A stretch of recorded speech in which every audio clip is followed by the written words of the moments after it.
बहुत उपनिषद हैं। हर उपनिषद ने हमारे जीवन के विषय में बहुत कुछ बताया है, पर मुझे ज़्यादा मनोवैज्ञानिक मानव मात्र को जल्दी समझ में आ जाए ऐसा उपनिषद है मांडूक्य। कई उपनिषद नास्तिक नहीं मानेंगे, परंतु मांडूक्य उपनिषद का विश्लेषण कोई नास्तिक भी इनकार नहीं कर सकता। इसलिए मुझे उपनिषदों में मांडूक्य उपनिषद प्रिय है, और कई बार कहा भी है कि पढ़ा करो, धीरे धीरे नहीं समझ आया होगा तो आ जाएगा। तीनों काल आपका जन्म के पहले भूत में याद नहीं है कि कोई शरीर था, और जो वर्तमान में आपके शरीर है ये पक्का है कि कितने कुछ दिन बाद नहीं होगा। कुछ दिन पहले ये देह नहीं था, कुछ दिन बाद ये देह नहीं रहेगा। इसलिए काल से ऊपर कालातीत नहीं है। काल खत्म करता है। भूतकाल जब देह नहीं था, हम 2-4 बरस पहले की बात नहीं कहते, कल भी जो बीत गया वो भी भूत है, 50-100 साल पहले भी भूत है। भूत का मतलब एक समय था जब ये देह नहीं था, और एक समय होगा जब ये देह नहीं रहेगा। ये केवल विश्वास की बात नहीं है, ये आपको समझ में आएगा। यही एक उपनिषद है, यही एक कथा है जो आपको सुनने में समझ आएगी। कई बार स्वर्ग समझ में नहीं आता, मरने के बाद नरक समझ में नहीं आता, पर देह का अंत होगा ये समझ में आता है। कुछ दिन पहले ये देह नहीं था ये भी समझ आता है। और दूसरी बात जो हम रोज बताते हैं, इस समय आप प्रवचन सुन रहे हो, जागे हो, ये भी एक अवस्था रोज होती है। रोज होती है, जग करके ही आप व्यवहार भी करते हो, कथा भी सुनते हो। अभी सुन रहे थे निंदा स्तुति, कुछ भी करोगे तो जग के करते हो, पर ये जगना आपका लगातार नहीं रहता, कुछ समय के लिए चला जाता है। ऐसा एक भी व्यक्ति नहीं है, एक भी व्यक्ति नहीं है जिसका जगना लगातार बना ही रहता हो, बीच में अनुपस्थित ना हो। फिर रोज आपका अनुभव है कि कुछ देर स्वप्न आ जाते हैं, वो भी बने नहीं रहते। इस कथा के समझने में कोई दिक्कत नहीं है, कठिनाई नहीं है। स्वप्न होते हैं, चले जाते हैं। ऐसी भी नींद आती है जिसमें स्वप्न भी नहीं होता, कोई इच्छा ही नहीं होती, कोई कल्पना ही नहीं होती। जागृत में हम तुलना करते हैं, ये पैसे वाला है मैं नहीं हूं, या मैं पैसे वाला हूं ये नहीं है। जागृत में ये भी तुलना कर लेते हो कि हम सुंदर हैं, ये सुंदर नहीं है, ये बहुत सुंदर है, मैं कम सुंदर हूं, और मिलाते रहते हो। थोड़ा बहुत ये सब तुलना कर ही लेते हैं, और फिर एक मन में ग्रंथि बन जाती है कि मैं ज्यादा अच्छा हूं, ये कम अच्छा है, या ये ज्यादा अच्छा है मैं कम, अर्थात कॉम्प्लेक्स ग्रंथि, हीन भावना और श्रेष्ठ भावना, ये आ जाती है। ऐसे नहीं आए तो कर्म से आती है। मैं गंगा नहाता हूँ, रोज पाठ करता हूँ, रोज ये करता हूँ, मैं श्रेष्ठ हूँ। ये नहीं करता, ये हमसे ठीक नहीं है। हर व्यक्ति कोई न कोई को अपने से ज्यादा अच्छा देख के हीन भावना से भर जाता है, और कोई न कोई अपने को कम देखकर, अपने से लोगों को कम देखकर अपने को श्रेष्ठ भावना, सुपीरियरिटी आ जाती है। ये आती ही रहती है। ये तो साधु का भी पीछा नहीं छोड़, पर जो ग्रंथि रहित हो जाए, ग्रंथि हमेशा पैदा हुई किसी चीज की है, और हम कभी कभी साफी में गांठ लगा के, उसको भी तो ग्रंथि कहते हैं ना, शुद्ध शब्द ग्रंथि है, हिंदी में गांठ कह देते हैं।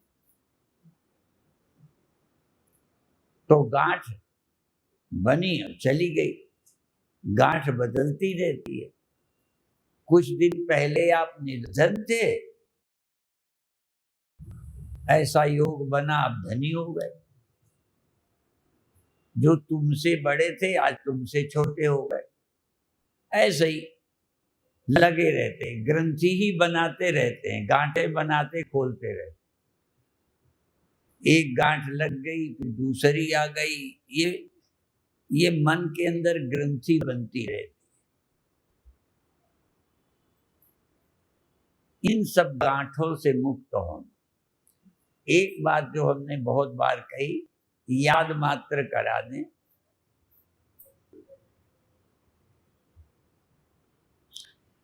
हम सब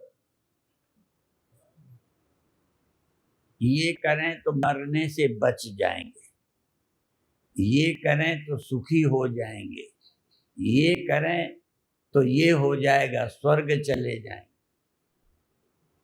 ये सब कोई मान लेता है।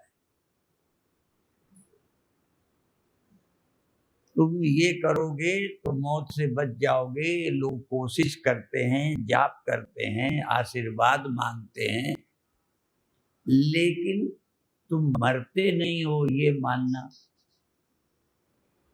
कितना कठिन। अभी हमारी समझ है कि हम मरने वाले हैं, ये दवा खाएंगे, ये कर लेंगे तो ये नहीं होगा, ऐसा तो। पर मेरे दुखी नहीं रहोगे, ये समझ में आता है। अभी दुखी हो, कमियां हैं, आगे नहीं रहेंगी। अभी मन इतना अच्छा नहीं है, आगे अच्छा हो जाएगा, और तुम मुक्त हो जाओगे। ये मानने को हमारा मन, हमारी बुद्धि राजी है, क्योंकि वो भविष्य में है। पर तुम मुक्त हो, तुम अविनाशी हो, ये कैसे मान लें? कोई भी आप बुद्धि लगा लो, आगे के लिए हमारा मन बिल्कुल ठीक हो जाएगा। आगे जागना सोना सब बंद हो जाएगा, आगे जन्म मरण नहीं होगा, ये सब मान लेते हैं। और ग्रंथों ने कहा भी है, पर तुम्हारा जन्म मरण नहीं होता, ये कैसे मान? इसलिए सबसे कठिन है, सबसे कठिन आत्मविद्या, ब्रह्म विद्या, आत्म ब्रह्म ऐक्य। मैं कालातीत हूं, काल से मैं परे हो जाऊंगा, ये तो समझ में आ जाता है, भाई हो जाएंगे, पर मेरा काल होता ही नहीं। भगवान ने गीता में कहा सबसे कठिन है ये, न जायते म्रियते वा कदाचिन।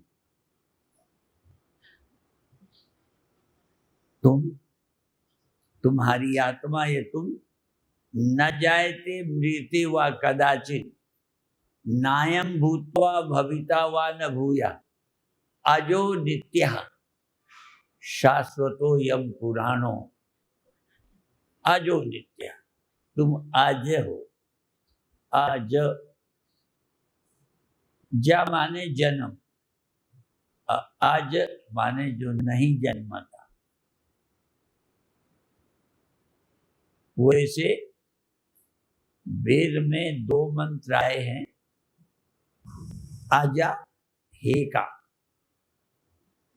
स्त्रीलिंग में आजा जो नहीं जन्मती, और पुल्लिंग में आजो नित्या, आज जो नहीं जन्मती। आजो आजा हे का, आजा हे का। एक है जो जन्मा नहीं और एक जो जन्मी नहीं, ये जोड़ा दो हैं। प्रकृति माया जो जन्मी नहीं है, कोई परसों नरसों से शुरू नहीं हुई, 1000-2000 वर्ष से शुरू नहीं हुई। ये प्रकृति माया अजा है, कभी नहीं जन्मी और कभी नहीं मरती। क्योंकि यदि मां मर जाती,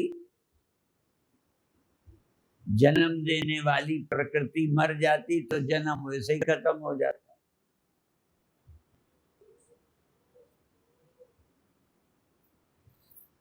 तो एक है अजा प्रकृति और एक है आज परमात्मा ब्रह्म।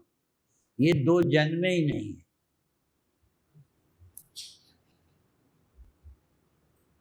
जरा विषय कठिन है, नहीं तो लगता है छेड़ें कि नहीं छेड़ें। और जब पुरुष नहीं जन्मा, प्रकृति नहीं जन्मी, तो सृष्टि भी नहीं जन्मी। क्यों? जन्म वही दे सकता है जो जन्मा हो, और जिसका जन्म हुआ है वो शुरू में ही जन्म नहीं दे सकता था। पहले जन्मा, फिर वो जवान हुआ, तब उसने जन्म दिया। बेटी पहले जन्मी, फिर जवान हुई, तब दूसरे को जन्म दिया। जन्म देने वाले जब जवान होते हैं तब जन्म देते हैं। तो प्रकृति जन्मती तो कुछ दिन बाद सृष्टि पैदा करती। परमात्मा जन्मता, फिर जवान होता, फिर सृष्टि करता। जब वो जन्मे नहीं है तो जवान भी नहीं हुए होंगे, फिर बूढ़े भी वो नहीं होंगे, तो सृष्टि कब की होगी? तुमको हम कहें कि तुम जन्मे थे उसी दिन सृष्टि पैदा करने लगे थे? नहीं। तो जो जन्मा नहीं है वो जवान नहीं होगा, बूढ़ा नहीं होगा, तो सृष्टि उसने जन्म कब दी होगी? कई बार हम लोगों को लगता है ईश्वर इतने दिन बाद जन्म देगा, तो जब वो जन्मा ही नहीं, जवान तो पहले ही से रहा होगा, तो सृष्टि भी उसकी पहले से ही। तो इसीलिए आर्य मानते हैं कि ईश्वर भी अनादि है, जीव भी अनादि है, प्रकृति भी अनादि है। अर्थात परमात्मा का भी जन्म नहीं हुआ, जीवों का भी जन्म नहीं हुआ, इसलिए सब अनादि हैं, शुरू से हैं। तो बीच में हम नहीं हुए, पर फिर हमें लगता क्यों है? यही समस्या है। बड़ा कठिन विषय है, धीरे धीरे आता है, पर अपना इतना लेके आज पूरा कर देते हैं कि कोई ऐसा नहीं है जिसको जागृत अवस्था न हुई हो, कोई इनमें नहीं है जिसका स्वप्नावस्था न हुई हो, कोई इनमें ऐसा नहीं है जिसकी सुषुप्ति न हुई हो। ये तुम्हारे रहते, पता नहीं कैसे पता चलता है, पर पता चलता है कि अवस्थाएं आती जाती रहती हैं, और इन सब के आने जाने पर एक इनमें बना रहता है, जिसके रहते ये सब आती है। पर उसका कोई आकार नहीं है, वो कोई जानने में आता नहीं है। तो है तो पक्का, क्योंकि स्वप्न हुए तब वो मौजूद था, सुषुप्ति हुई तो मौजूद था, जागृत हुई वो मौजूद है। ये आते जाते रहते हैं, तो कोई तो है जो आता जाता नहीं। उसका नाम क्या है हम नहीं जानते, उसका आकार क्या है, उसका गुण क्या है, उसका स्वभाव क्या है, पर है। और जो है वो नजर नहीं आता। है तो इसी को स्पष्ट करना सत्संग का, बस। बाकी और तो कुछ बिना चाहे हो जाएगा। और एक बात कह के आज समाप्त कर दे। अभी सुन रहे थे ना, गुरु न तजो हरि को तजी डालो। क्योंकि यदि ईश्वर नाराज हो जाएगा तो क्या करेगा? बीमार कर देगा, मौत आ जाएगी, और क्या करेगा? माने ईश्वर नाराज हो जाएगा तो क्या करेगा? आपके संतान नहीं होने देगा, और क्या करेगा? शादी नहीं होने देगा, और क्या करेगा? नौकरी ठीक नहीं चलेगी, नाराज हो जाएगा तो क्या करेगा? जानते हो? तो ईश्वर नाराज होगा तो क्या करेगा, और खुश होगा तो क्या दे देगा? नाती दे देगा, शादी करा देगा। तो नाती देने के बाद चिंता खत्म कर देगा। ईश्वर का दिया हुआ कुछ भी तुम्हें निश्चिंत नहीं कर सकता। ईश्वर जो कुछ देता है वो सब छीन लिया जाता है। केवल गुरु ही एक ऐसा है जो उसका ज्ञान देता है जहां मौत नहीं है, जिसको कोई छीन नहीं सकता। इसलिए ईश्वर को मैं छोड़ सकता हूं, वो नाराज हो जाएगा तो हो जाए, पर गुरु जो देता है उससे ही हम, भले गुरु का दिया जल्दी लोग ले नहीं पाते, क्योंकि रुपया हो तो दे दे। ये ज्ञान कैसे दे दे?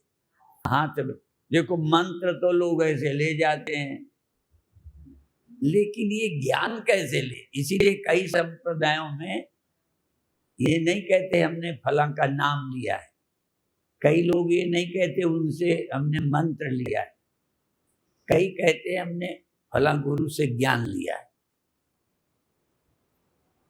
ज्ञान कोई गुरु का ले ले, फिर ईश्वर भी नाराज हो जाए तो कोई बात नहीं, क्योंकि यही छीनेगा। गुरु ने पहले कह दिया ये तू नहीं है। ठीक है, ऐसे नहीं है कि गप मार दिए। ईश्वर का दिया हुआ छीन जाएगा, पर गुरु जो देगा उसे कोई छीन नहीं सकता, काल भी छीन नहीं सकता। इसलिए गुरु न तजो हरि को तजी डालो। ठीक है, अब बाकी ये कार्यक्रम का इस बार का ये आज पूर्णता का है। कल से कथा है स्वामी ज्योतिर्मयानंद की, कहाँ? धारूहेड़ा। ठीक है, तो हम तो यहाँ थोड़ा बहुत बोलना ही पड़ता है, वैसे कब छुट्टी मिल जाए इससे। और फिर लड़के जब कमाने लगते हैं तो बाप निश्चिंत तो हो जाता है। तो ये हमारा कथा का धंधा था, अभी इन्होंने ले लिया, हमें छुट्टी।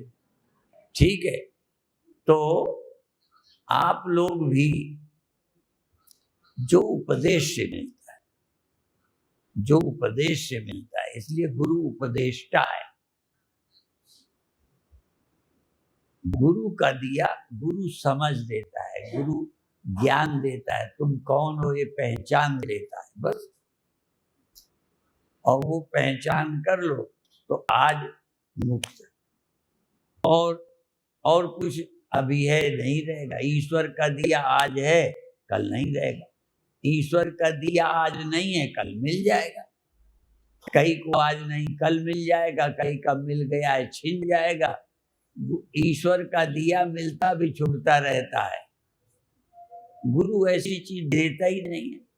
और फिर गुरु उपदेश देता है, वस्तु नहीं देता, जो है आपको प्राप्त। इसलिए प्राप्त की प्राप्ति कराता है गुरु। अप्राप्त, बचपन अप्राप्त है, जवानी अप्राप्त है, कल हो जाएगी। तो अप्राप्त की प्राप्ति होगी, पर प्राप्त की प्राप्ति जो सदा है। इसलिए सर्वनिवासी सदा अलेपा, तो ही संग समाई। जो सब में वो तेरे में है, अभी है, पर उधर ध्यान नहीं जाता। इसीलिए पता नहीं शादी ब्याह में होता था, कब होता था, एक अरुंधति तारा है, वशिष्ठ की पत्नी का नाम अरुंधति है। वो सप्त ऋषि होते हैं, उसमें एक वशिष्ठ तारा है, वहीं अरुंधति रहती है। तो अरुंधति को दिखाया जाता है। ये बोलते हैं अरुंधति न्याय। अरुंधति सीधा दिखती नहीं, तो पहले सप्त ऋषि दिखाओ, फिर कौन वशिष्ठ है ये दिखाओ, फिर उसके पास अरुंधति दिखाओ।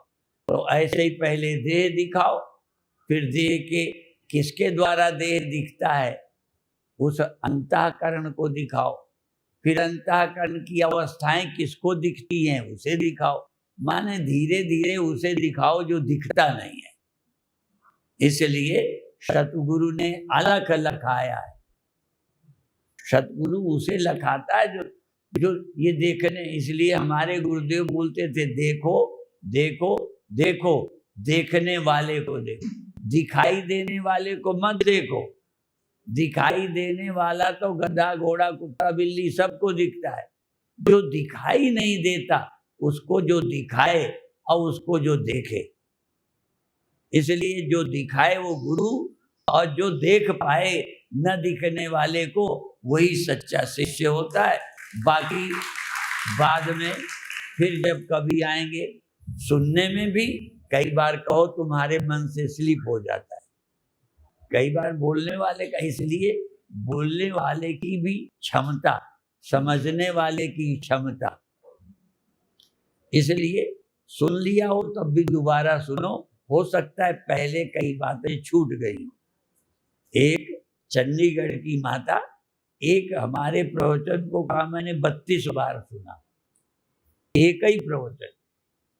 कई बातें दोबारा समझ में आती। इसीलिए प्रवचन बाद में भी सुनना चाहिए। सुनते समय कई बार मन बटा था, घर चला गया किसी काम में, उलझा, घर में कोई समस्या थी, अगले दिन वो समस्या नहीं है, ज्यादा ध्यान से सुनो। इसलिए एक ही बात को भी बार बार सुनना चाहिए। और उपनिषद में एक महावाक्य जो 9 बार, तत्त्वमसि, ये 9 बार सुनाया। तो पहले बार नहीं क्लियर हुआ होगा, समझाते समझाते दोबारा, समझाते समझाते तीसरे बार, तो 9 बार सुनाया।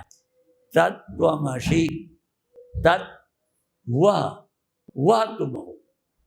वो कौन? जो सृष्टि में व्याप्त है, जिसमें सृष्टि रहती है, जो सर्वत्र है, अविकारी है, वह तुम हो। यह तुम नहीं हो। यही तो समझाना है। जिसको तुमने मैं समझा है ये तुम नहीं हो। जिसको तुमने सुन रखा है वह,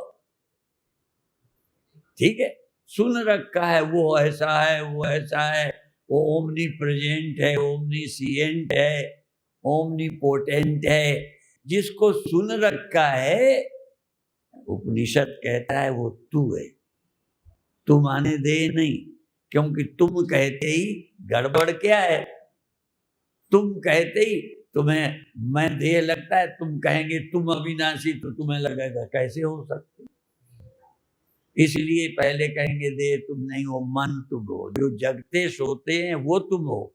जो जगने में दिखता है ये तुम नहीं हो। जगकर जो तुम्हें दिखाई पड़ा ये तुम नहीं हो। तुम वो हो जो जगा, जिसे देह दिख गया। वो तुम हो जिसे स्वप्न दिख गया। स्वप्न तुम नहीं हो, तुम वो जिसे स्वप्न दिख गया। जिसको नींद आई वो तुम नहीं हो, तुम वो हो जो नींद के होने में भी प्रमाण था, नींद हुई थी, वहां कोई दुख नहीं था, कोई चिंता नहीं थी, ये तुम्हें समझ में तो आया कौन है वो? तो तुम वो हो